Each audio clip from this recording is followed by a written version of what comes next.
Di tengah kehidupan yang sunyi di balik jeruji, Bagas Darmawan menulis puluhan surat untuk anaknya yang tak pernah ia temui. Berharap kelak sang anak tahu bahwa ia selalu mencintainya. Bertahun-tahun kemudian, Arga Pratama yang tumbuh tanpa mengetahui siapa ayahnya menemukan surat-surat itu dan dipaksa menghadapi kenyataan pahit. Ayah yang selama ini dianggap telah meninggalkannya, ternyata terpenjara karena kesalahan yang tak sepenuhnya ia lakukan. Di antara kemarahan, rindu, dan keraguan, Arga berjuang mencari kebenaran yang telah terkubur bertahun-tahun, mempertaruhkan segalanya demi ayah yang baru saja ia kenal. Assalamualaikum warahmatullahi wabarakatuh. Sebelum kita masuk ke cerita, jangan lupa klik tombol like, ramaikan kolom komentar, tulis di kolom komentar di kota mana kalian tinggal. Bagikan kepada temanmu jika ini bermanfaat, dan subscribe agar tidak ketinggalan kisah inspiratif lainnya.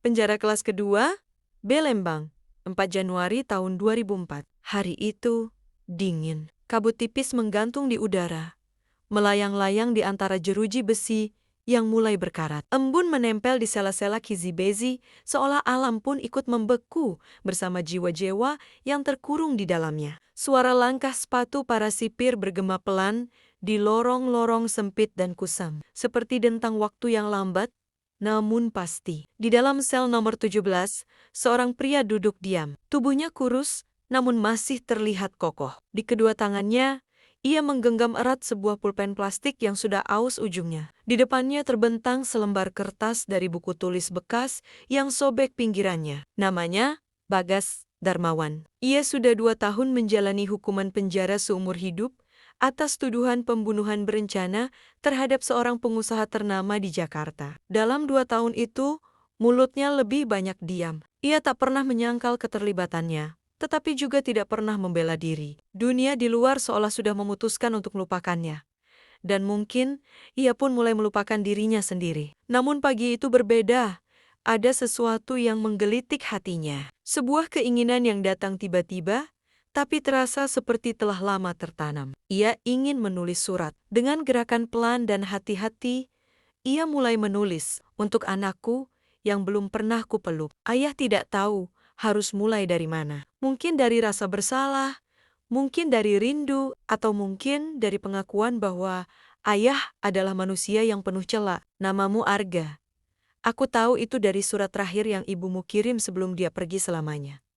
Kau masih bayi waktu itu. Sejak hari itu, ayah tidak pernah lagi mendapat kabar tentangmu. Tapi setiap malam, aku berdoa kau tumbuh dengan baik. Aku akan menulis surat ini setiap minggu. Aku tak tahu apakah kau akan pernah membacanya. Tapi jika suatu saat kau penasaran siapa ayahmu, mungkin surat-surat ini akan menemukanmu." Tangannya sempat berhenti. Ia menatap huruf-huruf yang baru saja ia goreskan, seolah ingin memastikan bahwa ia benar-benar menulis itu. Kemudian ia melipat surat itu dengan rapi, menyimpannya di balik bajunya. Saat waktu pengumpulan surat tiba, ia menyerahkannya pada Bu Mira, petugas pos penjara. Wanita parubaya itu menatap surat itu sebentar, lalu menatap Bagas dengan tatapan yang sulit diartikan campuran iba dan kekosongan. "Untuk anak?" tanya Bu Mira pelan. Bagas mengangguk. Pelan. "Ya, tapi mungkin dia tak akan pernah tahu." Bu Mira tidak menjawab. Ia hanya mengambil surat itu dan memasukkannya ke dalam map besar berwarna coklat. Tidak ke kotak pos, tapi ke laci mejanya sendiri. Dan begitulah, sebuah kisah panjang dimulai dengan selembar kertas dan rindu yang tidak tahu kemana harus pulang. Hari-hari di penjara berlalu lambat. Matahari yang sama muncul di balik jeruji, menciptakan bayangan-bayangan panjang di lantai semen. Bagi Bagas, hidup hanya berputar pada rutinitas.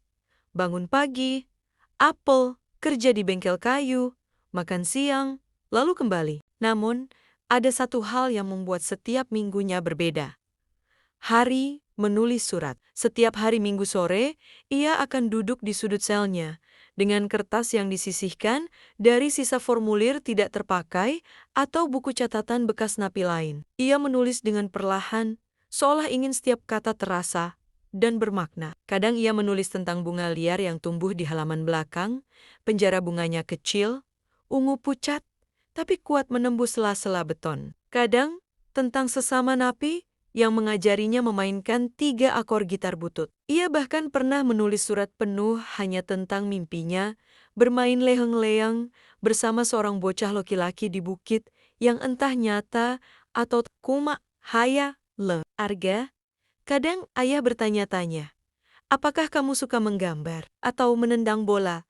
Apakah kamu pemalu atau justru cerewet? Ayah tak tahu, tapi ayah membayangkan kamu anak yang cerdas. Ibumu sangat cerdas dan kuat. Semoga kamu mewarisi itu semua. Setiap kali selesai, ia akan melipat suratnya dengan hati-hati, memastikan tidak ada lipatan yang sobek atau tinta yang luntur. Ia menyerahkannya kepada Bu Mira dengan harapan kecil yang terus menyala meskipun nyaris padam, bahwa suatu hari surat itu akan sampai ke tangan anaknya. Namun, surat-surat itu tak pernah sampai kemana-mana. Bu Mira wanita parubaya yang bertugas di bagian pos dan administrasi dayam-dayem menyimpan semuanya. Di awal, ia hanya berniat menunda pengiriman sampai mendapat alamat yang pasti. Tapi minggu berganti bulan, dan bulan menjadi tahun.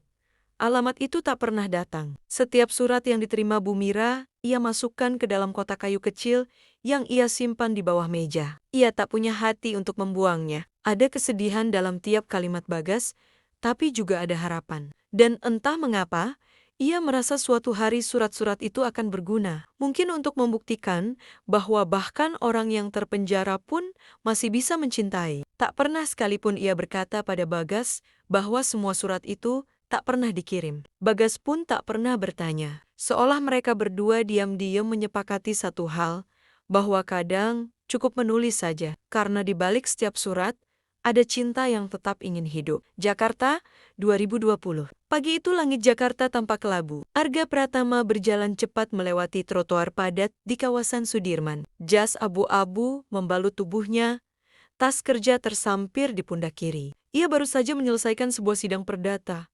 Dan seperti biasa, ia tampil tenang dan profesional. Di usia 26 tahun, Arga telah menjadi salah satu pengacara muda yang disegani di firma hukum tempatnya bekerja. Namun di balik ketenangannya, ada ruang kosong dalam dirinya yang tak pernah benar-benar terisi. Ia dibesarkan oleh Tante Yuni, adik dari almarhum ibunya. Sejak kecil, ia tahu bahwa ibunya meninggal karena komplikasi pasca melahirkannya. Tapi soal ayahnya itu selalu jadi area abu-abu. Setiap kali Arga bertanya, Tante Yuni hanya menjawab singkat, ayahmu membuat kesalahan besar.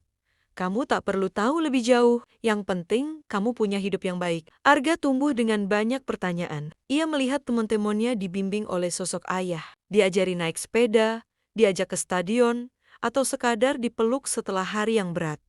Arga tak punya semua itu.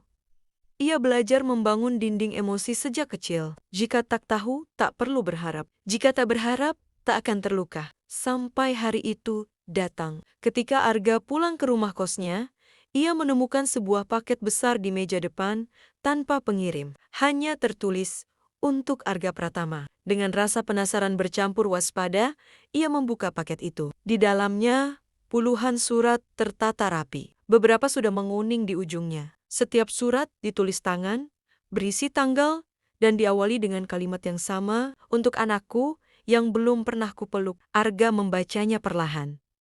Satu surat, lalu satu lagi, dan satu lagi. Nama si pengirim muncul di akhir surat pertama, Bagas Darmawan. Ia nyaris menjatuhkan kertas yang ia pegang. Nama itu terdengar asing, namun dalam cara tertentu terasa akrab. Karena di balik setiap kalimat, ada suara yang perlahan mengisi kekosongan dalam dirinya, suara ayah yang tak pernah ia dengar. Di surat-surat itu, Arga menemukan cerita tentang bunga liar, tentang musik dari balik jeruji, tentang malam-malam sepi, dan harapan yang tak pernah mati. Semakin ia membaca, semakin sulit ia berhenti. Ia merasa marah, bingung, dan rindu. Rindu pada sesuatu yang tak pernah ia miliki, dan untuk pertama kalinya dalam hidup, Arga ingin tahu kebenaran. Siapa sebenarnya Bagas Darmawan? Dan mengapa surat-surat ini baru sampai sekarang? Hujan turun pelan di luar jendela saat Arga duduk di meja kecil kamarnya. Kopi di cangkir putih sudah dingin, namun ia tak peduli. Di hadapannya berserakan puluhan surat yang ia urutkan berdasarkan tanggal. Ia membaca satu demi satu.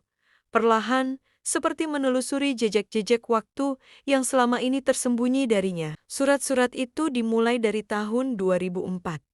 Tahun saat ia baru berusia 1 tahun. Tak satu pun surat itu terdengar seperti permintaan maaf berlebihan. Justru sebaliknya, ayahnya menulis dengan jujur, tanpa menyembunyikan rasa bersalah, tapi juga tanpa menjadikan dirinya korban. Di setiap surat, ada cerita-cerita kecil yang tampaknya ditulis agar Arga tahu bahwa ayahnya masih hidup, masih manusia, masih mencintai. Arga, hari ini aku melihat seekor burung kecil bertengger di atas jeruji. Entah kenapa, aku berpikir itu kamu, membawa kabar bahwa kamu baik-baik saja di luar sana. Mungkin ayah sudah gila, tapi ayah senang membayangkannya. Ada surat lain yang membuat Arga terdiam lama. Kadang ayah membayangkan kamu duduk di bangku sekolah, menulis dengan pensil, dikelilingi teman-teman. Ayah tak bisa menemanimu, tapi ayah ingin kamu tahu setiap langkahmu. Meski ayah tak lihat, ayah doakan. Emosi Arga campur aduk. Di satu sisi, ia merasa marah karena seluruh hidupnya ia dibiarkan percaya bahwa ayahnya adalah orang jahat, seseorang yang harus dilupakan. Tapi di sisi lain, ia tak bisa mengabaikan suara tulus dalam tiap paragraf. Surat-surat itu terlalu nyata, terlalu jujur, terlalu manusiawi. Ia mencoba mencari informasi tentang Bagas Darmawan di internet. Hanya sedikit yang bisa ia temukan sebuah berita tua tentang kasus pembunuhan tahun 2002. Foto hitam putih pria dengan wajah keras dan satu artikel pendek yang menyebut vonis seumur hidup. Tidak ada yang menyebut tentang sisi lain pria itu. Tidak ada yang menulis tentang surat-surat ini. Tidak ada yang tahu bahwa di balik nama Bagas Darmawan ada seseorang yang selama 2 dekade menulis untuk seorang anak yang mungkin tak pernah membaca. Arga duduk termenung. Untuk pertama kalinya dalam hidup, ia sadar mungkin cerita yang ia tahu selama ini belum tentu kebenaran. Ia tahu ia tak bisa membiarkan ini berlalu begitu saja. Ia harus bertemu dengan pria itu. Lembang 2020, kabut tipis menyelimuti jalanan berbatu menuju lapas kelas kedua. Belembang, Arga berdiri di depan gerbang besar besi hitam, mengenakan kemeja biru muda dan jaket abu-abu. Di tangannya, map berisi surat-surat ayahnya yang sudah ia baca berulang kali, hingga hafal letak bekas lipatannya. Ia menghela napas panjang sebelum melangkah masuk. Hatinya penuh pertanyaan. Bagaimana rupa pria itu sekarang? Apakah ia masih menulis surat? Dan pertanyaan yang tak pernah bisa ia jawab sendiri, apakah ia pantas datang? Di ruang kunjungan yang sepi, Arga duduk di kursi besi. Di seberangnya, hanya meja panjang memisahkan antara dirinya dan ruangan di balik pintu logam. Tak lama, suara pelan dari pintu terbuka. Seorang pria parubaya masuk, mengenakan seragam tahanan.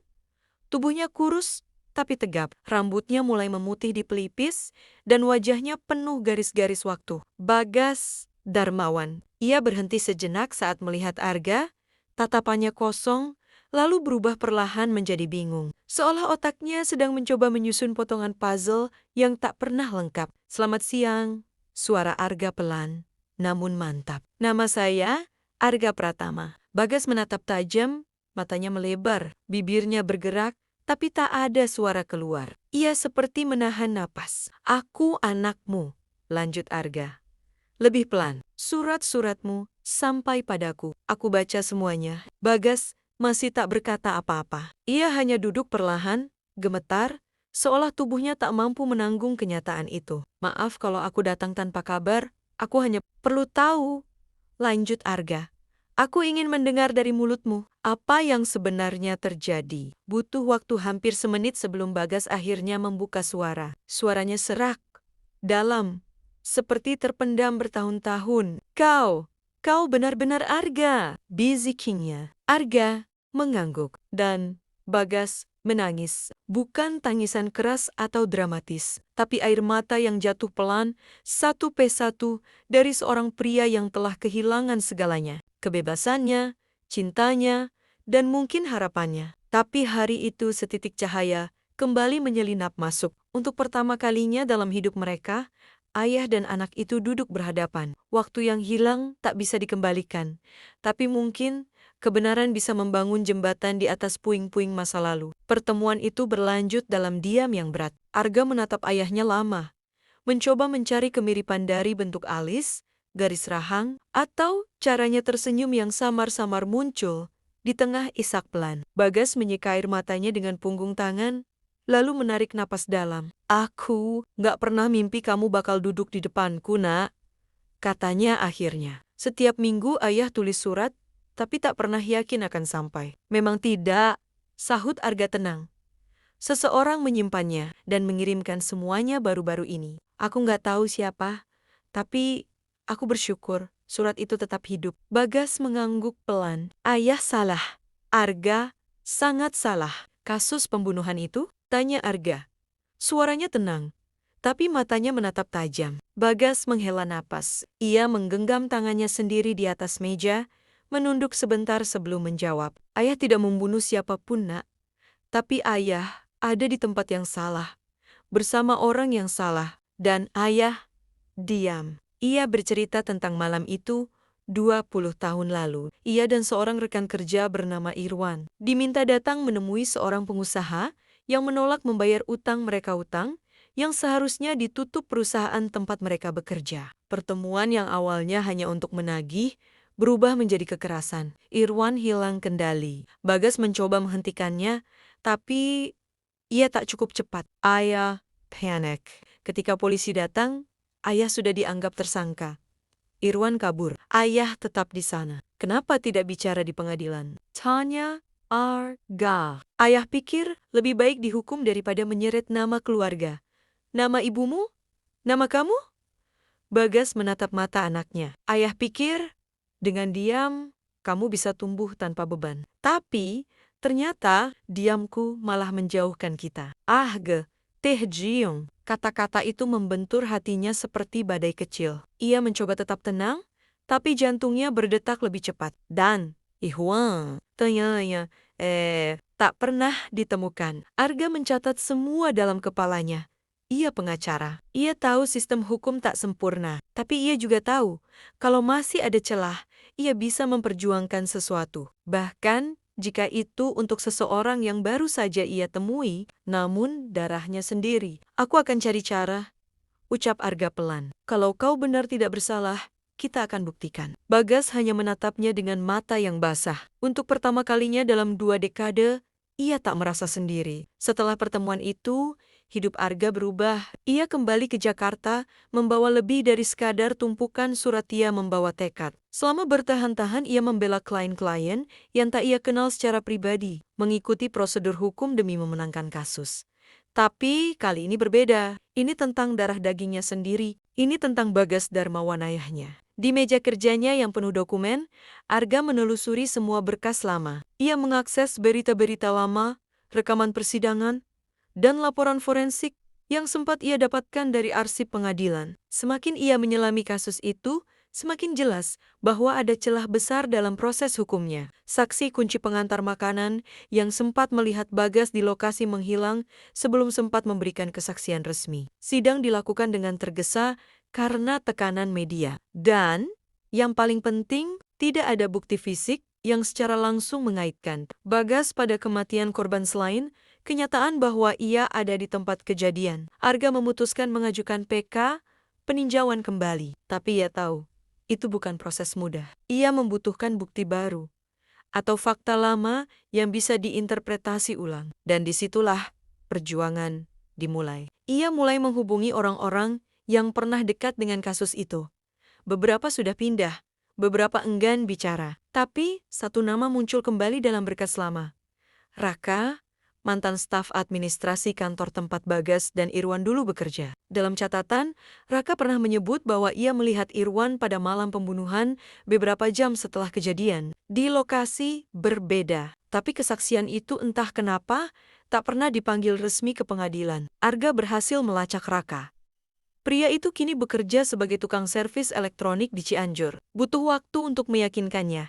Namun, setelah Arga menunjukkan surat-surat dari Bagas, Raka luluh. Saya takut waktu itu, kata Raka. Saya muda dan ada yang suruh saya diam. Tapi saya lihat Irwan malam itu. Saya ingat jelas, dia pakai jaket kulit hitam, dan tangan kirinya berdarah. Kesaksian itu, bagi Arga, adalah titik terang. Ia menyusun kembali semua kronologi, membuat berkas lengkap, dan mengajukan permohonan PK. Sidang pertama dijadwalkan sebulan kemudian. Hari itu, Arga berdiri di ruang sidang, mengenakan toga hitam. Di kursi terdakwa, Bagas duduk dengan wajah tenang. Puluhan tahun setelah sidang pertamanya, kali ini ia tidak sendiri. Dan Arga anaknya berdiri di hadapannya, bukan sebagai penonton, tapi sebagai pembela. Semoga dengan adanya kisah yang saya bagikan dapat memberikan pelajaran bagi kita semua dan menginspirasi agar menjadi pribadi yang lebih baik lagi. Jangan lupa klik tombol like, tulis di kolom komentar di kota mana kalian tinggal. Bagikan kepada temanmu jika ini bermanfaat dan subscribe agar tidak ketinggalan kisah inspiratif lainnya. Wassalamualaikum warahmatullahi wabarakatuh.